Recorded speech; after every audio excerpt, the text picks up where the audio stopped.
સુરપંખા એક અપસરા હતી. નયનતારા નામની એક સુપ્રસિદ્ધ અપસરા હતી.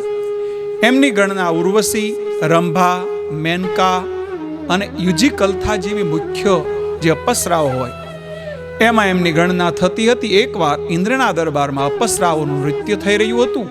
એમાં નયનતારા પણ નૃત્ય કરી રહી હતી. તેમાં નયનતારાએ એમની આંખો અને શરીરના હલનચલન અને આકર્ષણથી ઈશારાઓ કર્યા. આથી ઇન્દ્ર એમાં મોહિત થઈ ગયો. એથી ઇન્દ્રએ એમની પ્રેમિકા એમને બનાવી લીધી. એ સમયે પૃથ્વી પર વ્રજરા નામના એક ઋષિ હતા. એ ખૂબ તપશ્ચર્યા કરી રહ્યા હતા. આથી ઇન્દ્રએ એમની પ્રેમિકા નયનતારાને ઋષિનું તપ ભંગ કરવા માટે પૃથ્વી પર મોકલે છે. અને નયનતારાએ અનેક તપ ભંગ કરવાના પ્રયાસો કર્યા. આથી ઋષિએ રાક્ષસી બનવાનો શ્રાપ આપી દીધો.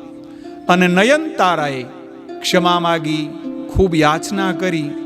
ત્યારે બ્રજસા ઋષિએ વરદાન આપ્યું કે તને હવે ભગવાનના જરૂર દર્શન થશે. એક ઋષિના વરદાનથી સુરપંખા રાક્ષસી બનેલી હતી. એનો ઇતિહાસ મેં તમને સંક્ષિપ્તમાં કહ્યો.